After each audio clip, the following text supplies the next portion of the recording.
श्री सद्गुरु महाराज की जय। महर्षि शाही स्वामी जी महाराज का प्रवचन। परमात्मा की भक्ति।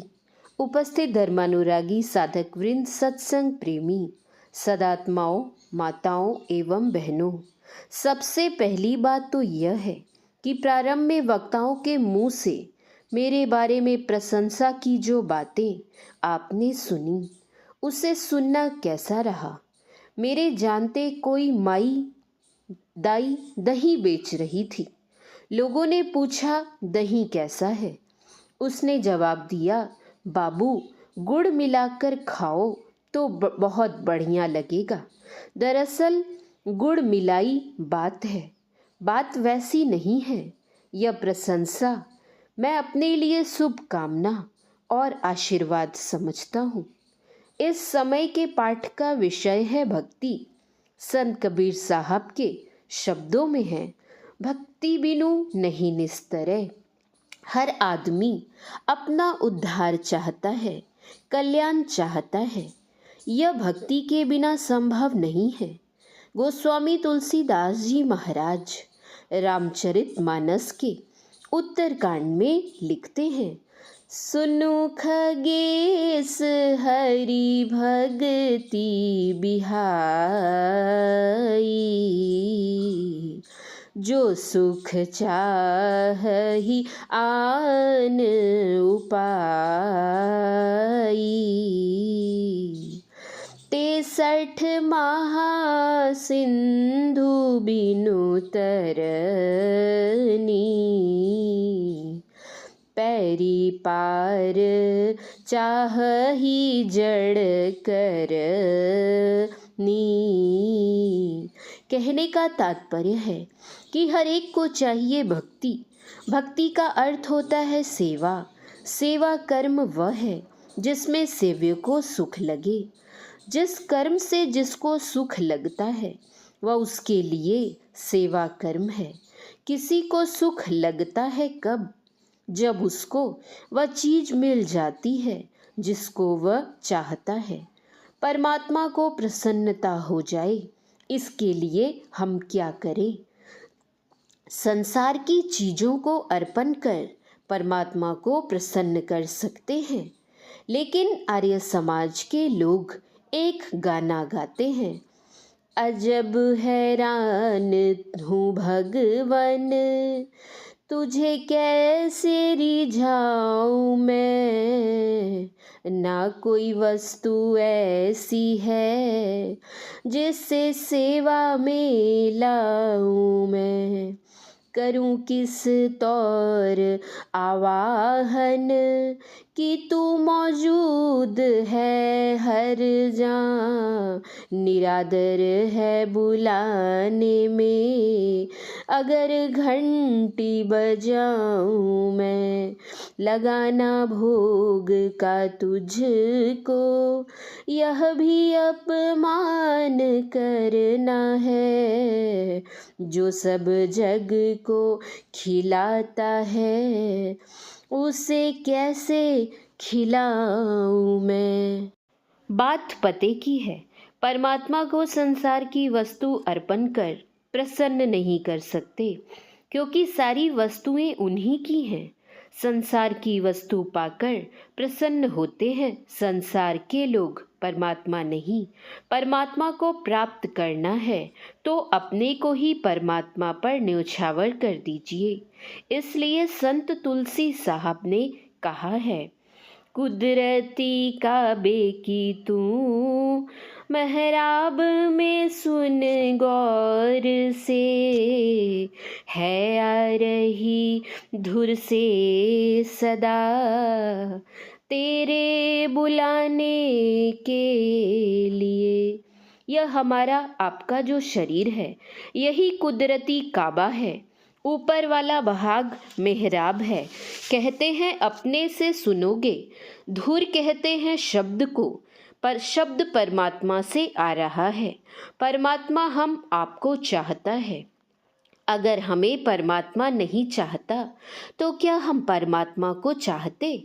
इसलिए गोस्वामी तुलसीदास जी महाराज ने रामचरितमानस के अयोध्या कांड में लिखा है, सोई जानहि जेहु देहु जनाई, जानत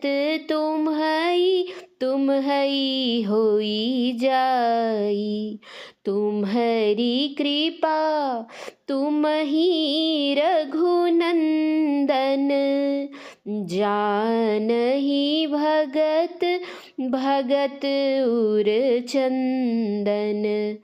कहने का तात्पर्य यह कि परमात्मा हम आपको चाहता है।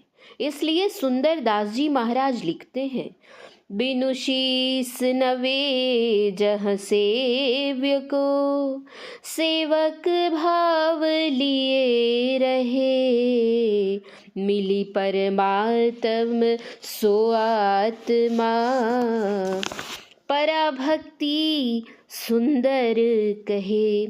आत्मा परमात्मा से मिल जाए, यही पराभक्ति है। बाबा नानक के वचन में है, ऐसी सेवक सेवा करे, जिसका जीव तिसु आगे धरे।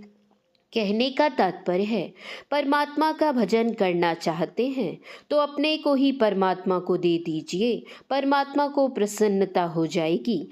जैसे आपका बच्चा आपकी गोद में है तो आपको खुशी होती है, उसी तरह जीव जब परमात्मा में मिल जाता है तो परमात्मा को खुशी होती है। केवल परमात्मा को प्रसन्नता होगी सो बात नहीं। बच्चा भी अपनी माता या पिता की गोद में बैठता है तो बच्चे को भी प्रसन्नता होती है। जीव जब संसार में आता है तो उसके सुख का स्थान उसके माता पिता की गोद में ही होता है। सयाना होने पर वह बच्चों के साथ खेलने में, पढ़ने लिखने में, धन कमाने में सुख देखता है, लेकिन सुख का पहला स्थान होता है माता पिता की गोद ही। कहने का तात्पर्य है कि परमात्मा को प्रसन्न करना चाहते हैं तो अपने को परमात्मा की गोद में दे दीजिए, परमात्मा को भी प्रसन्नता होगी और जीवात्मा को भी। परमात्मा और जीवात्मा के मिलन में जो सुख होगा वह कैसा होगा? वह अविनाशी सुख होगा और संसार का सुख विनाशी होता है। इसलिए अपने को परमात्मा की गोद में दे दो। परमात्मा से कहीं कोई स्थान खाली नहीं है, ऊपर नीचे, आगे पीछे, दाहिन बाएं, अनंत। कहने का तात्पर्य यह है कि परमात्मा सब जगह है, उससे कोई जगह खाली नहीं है। सब जगह होते हुए सबसे परे परमात्मा है। परमात्मा की गोद में अपने को डालोगे, देश विदेश में जाकर ऐसी बात नहीं है, जाने वाले तो जाते ही हैं। कोक जात प्रयाग बनारस, को गया जगन्नाथ ही धावे, को मथुरा बद्री हरिद्वार जू, को गंगा कुरुक्षेत्र नहावे। जाने वाले से पूछिए, प्रयाग, बनारस, द्वारिका आश्रम गए, परमात्मा मिले? वे कहेंगे दर्शन नहीं हुआ। पूजा पाठ किया, प्रार्थना भी की, दर्शन होता तो निहाल हो जाते। परमात्मा सर्वव्यापक है तो दर्शन क्यों नहीं हुआ? जिस कारण से यहाँ दर्शन नहीं हो रहा है उसी कारण से वहाँ दर्शन नहीं हुआ। बाहर कहीं जाएंगे दर्शन नहीं होगा, परमात्मा का दर्शन इन आँखों से नहीं होगा। यह तो माया की इंद्री है। इन इंद्रियों से जो ज्ञान होता है वह माया का ज्ञान होता है। इसीलिए तुलसीकृत रामायण में भगवान राम ने कहा है, गो गोचर जहाँ लगी मन जाई, सो सब माया जाने हूँ भाई। परमात्मा तो मायातीत है। जिन इंद्रियों से माया का ज्ञान करेंगे उन्हीं इंद्रियों से मायातीत का ज्ञान कर सकोगे। यह कभी संभव नहीं है। इंद्रियों से जो ज्ञान प्राप्त करते हैं वह जीवात्मा की शक्ति से प्राप्त करते हैं। जीव के माध्यम से जीवात्मा को जो ज्ञान होता है वह ज्ञान इंद्रिय संबंधी ज्ञान है। जैसे चश्मा लगाकर देखते हैं, जैसा चश्मे का रंग है उसी रंग का संसार देखते हैं। जब तक शरीर और इंद्रियों के साथ रहोगे, शरीर इंद्रियों का ही ज्ञान होगा। इसलिए आपको शरीर इंद्रियों की लपेट से बाहर रहना होगा। अभी आप अपने को देखिए, आप कहाँ हैं? आँख से देखिए। अभी आप बाहर संसार को देख रहे हैं। आँख बंद करके देखिए, अंदर में देखना होगा। आँख बंद करके प्रत्यक्ष देखते हैं, अंधकार है। आप अंधकार में पड़े हैं। जब तक आप अंधकार में रहेंगे परमात्मा का ज्ञान नहीं होगा। आप अपने को अंधकार से बाहर कीजिए। आपके अंदर में प्रकाश भी है, शब्द भी है, तीनों पर्दे हैं। भगवान शंकर का वचन है। माता पार्वती ने पूछा था, जिस परमात्मा की आप भक्ति करते हैं वह परमात्मा है कैसा, जरा हमको बताइए। उन्होंने कहा, उमा राम विषयक असमोहा, नभतम धूम धूरी जिमि सोहा।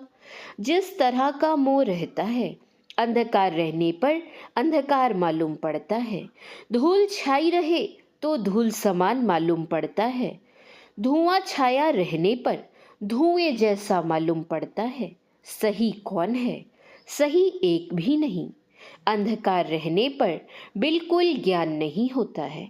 धूल के छाए रहने पर कुछ विशेष ज्ञान होता है। धुआं छाए रहने पर कुछ और ज्ञान होता है। पूरा ज्ञान तब होता है जब तीनों पर्दों से बाहर हो जाए। जब तक तीन पर्दों के अंदर रहेंगे तब तक जीव हैं। हम लोग रोज परिभाषा का पाठ करते हैं। घटतम प्रकाश व शब्द पट त्रय, जीव पर है छा रहे। जब तक तीन पर्दे हैं तब तक हम जीव हैं। अंधकार से बाहर निकलिए, आप में देवत्व आ गया। प्रकाश से निकलिए तो ईश्वरत्व आ गया, और शब्द से निकल गए तो आप परमात्मा बन गए। तब हम ऐसे, अब हम ऐसे। यही जन्म का लाहा। संसार नहीं था, हमारा शरीर भी नहीं था। शरीर में रहने वाला जीव परमात्मा में मिलकर परमात्म स्वरूपी था। अभी जीव परमात्मा में मिलकर परमात्म स्वरूपी बन जाए, यही जन्म का लाहा है। यदि यह लाभ नहीं मिला तो अंधकार में ही पड़े हुए हैं। कहने का तात्पर्य है कि अगर हम अपने को परमात्मा की गोद में दे दें तो परमात्मा की प्रभुता, प्रसन्नता प्राप्त होगी। सपने हूँ नहीं दुख द्वैत दर्शन, बात कोटिक को कहे। परमात्मा की गोद में देने के लिए अब चलना है। चलने के लिए सीखना है। सीखा हुआ कठिन से कठिन काम भी कर लेता है, और यदि सीखा हुआ नहीं रहता है तो आसान काम भी कठिन हो जाता है। कालय वन ने मथुरा पर चढ़ाई की। भगवान कृष्ण बलराम जी के पास जाते हैं। कहते हैं, कालय वन दुश्मन आ गया।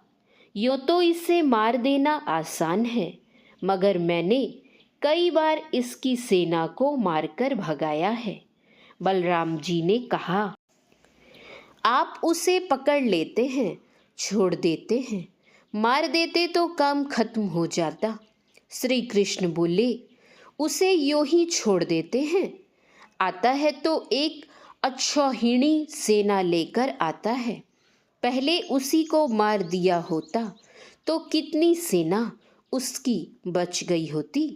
भगवान ने कहा, देखिए मैं एक पुरी का निर्माण कर देता हूँ, आप सबको वहाँ पहुँचा दीजिए।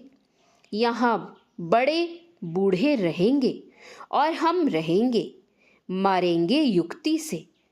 इस बार जो बची खुची सेना है उसे लेकर वह आएगा, उसको मैं मार दूंगा। बलराम जी कहते हैं, आप सब कुछ जानते ही हैं, तो मुझसे क्या पूछते हैं। भगवान ने द्वारिकापुरी का निर्माण किया। मथुरा के लोग खा पी कर सो गए। सोए थे मथुरा में, नींद टूटी द्वारिकापुरी में।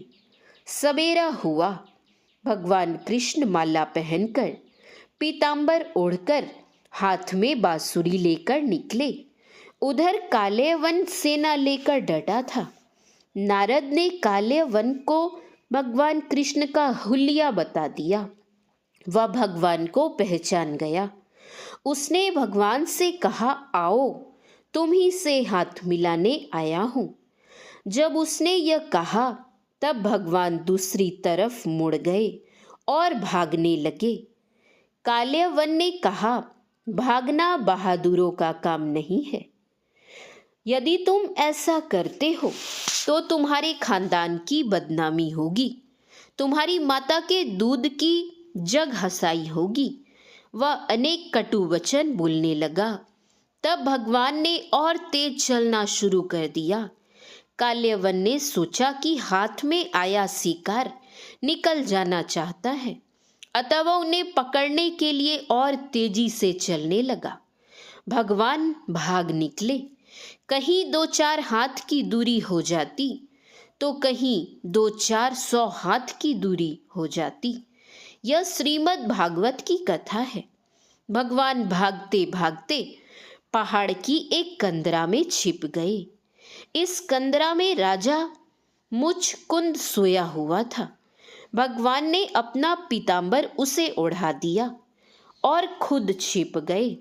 काल्यवन ने देखा कि कृष्ण यहाँ सो गया है। क्रोधित होकर उसने कहा, अरे मूर्ख, तूने मुझे इतनी दूर तक दौड़ा के परेशान किया और अब यहाँ सो रहा है। उसने मुचकुंद को एक लात मारी। सोया हुआ मुचकुंद हड़बड़ाकर उठा। उसने मीचकर आंखें खोली और फिर काल्यवन की ओर देखा। मुचकुंद की दृष्टि पड़ते ही काल्यवन जलकर भस्म हो गया। जब वह जलकर राख हो गया तब भगवान कृष्ण उसके सम्मुख आते हैं। मुचकुंद पूछते हैं, आप कौन हैं? एक तो वे श्यामवर्णी थे, लेकिन मुखाकृति आकर्षक थी, तो पूछे बिना न रह सके। कहा, आपका नाम क्या है? भगवान ने कहा, मत पूछो, मेरे जितने नाम है पृथ्वी पर उतने धूलि कण भी नहीं है। मेरा रंग काला और पक्का है, इसलिए लोग मुझे कृष्ण कहते हैं। वसुदेव का पुत्र होने के कारण लोग मुझे वासुदेव भी कहते हैं। मुचकुंद आश्चर्य से कहते हैं, द्वापर आ गया, भगवान कृष्ण का अवतार भी हो गया। भगवान कृष्ण कहते हैं, आप कौन हैं? वह कहता है, मेरा नाम मुचकुंद है। हम तो सतयुग के राजा मंधाता के पुत्र हैं। देवताओं की सहायता में गए थे, उनके सेनापति बनकर बहुत दिनों तक रहे। जब भगवान शंकर के पुत्र ने सेनापति का भार ग्रहण किया तब हमें छुट्टी मिल गई। उन लोगों ने कहा, अब आपके समय के लोग नहीं हैं, अब आपका राज्य भी नहीं है। मुचकुंद ने कहा, मैं थक गया हूँ, मुझे आराम की जगह बता दीजिए। उन लोगों ने मुझे यही जगह बता दी और कहा कि जो तुम्हें निद्रा से जगाएगा और उस पर जब तुम्हारी दृष्टि पड़ेगी वह जलकर राख हो जाएगा। कौन दुष्ट आया जिसने मुझे जगा दिया? अब सोचिए, बात की बात में मामला खत्म हो गया। भगवान ने बड़ी आसानी से काल्यवन को समाप्त कर दिया। कहने का तात्पर्य है कि युक्ति से कठिन काम भी आसानी से हो जाता है। इसलिए संत महात्मागण कहते हैं कि इस विद्या को हर कोई जाने। चारों वेद, 6 शास्त्र, 18 पुराण के आप मर्मज्ञ हैं और परमात्मा को ही नहीं जानते हैं तो वह कलछुल के समान ज्ञान समझिए। कलछुल से चावल को चला दिया, दाल को चला दिया, कई तरह की सब्जियां बना ली, लेकिन स्वाद तो किसी का नहीं मिला। इस विद्या को सभी जानिए और पूरी तरह मुस्तैदी से कीजिए। आप लोगों ने यहाँ 1 महीने तक प्रयास किया है, वह विफल नहीं होगा, चाहे मन लगाकर किया हो अथवा बेमन से। भाव कुभाव अलख अलसाहू, जप जपत मंगल दिसीदा दशहु। मैं आप सब लोगों को धन्यवाद देता हूँ। यो तो धन्यवाद देने की प्रथा है, लेकिन धन्यवाद देने से कोई धन्य नहीं होता, सब अपने किए से ही धन्य होते हैं। जिस श्रद्धा और विश्वास में आकर आप लोगों ने 1 महीने का समय लगाया है, वह श्रद्धा और विश्वास ही आप लोगों के लिए कल्याण की बात हो गई। आप लोगों का यह प्रयास आप सबों के हित के लिए हुआ है, लेकिन हमारे लिए यह गौरव की बात है। इसीलिए आप सबों की समुन्नति के लिए परमाराध्य सद्गुरु महाराज से प्रार्थना करता हूँ। बोलिए श्री सद्गुरु महाराज की जय। यह प्रवचन बिहार राज्य अंतर्गत बांका जिले के महर्षि में ही धाम बनियारपुर में दिनांक 14/2/2002 ईस्वी को मास ध्यान साधना शिविर के समापन समारोह के अवसर पर हुआ था। श्री सद्गुरु महाराज की जय। श्री सद्गुरु महाराज की जय। श्री सद्गुरु महाराज की जय।